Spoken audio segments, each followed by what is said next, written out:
गुरुचरित्र म्हणजे काय आहे? फक्त एक ग्रंथ की संतांची गोष्ट की आणखी काही? नाही. गुरुचरित्र म्हणजे एक शांत, खोल श्वास.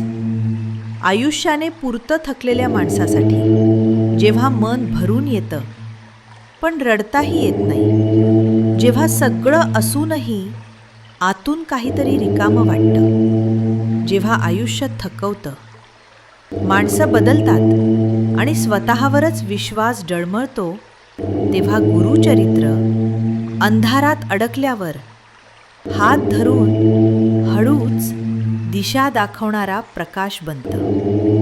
गुरुचरित्र फक्त वाचलं जात नाही, ते अनुभवलं जातं आणि एकदा अनुभवलं की आयुष्य बदलायला लागतं. गुरुचरित्र म्हणजे गुरुकृपेचा अनुभव.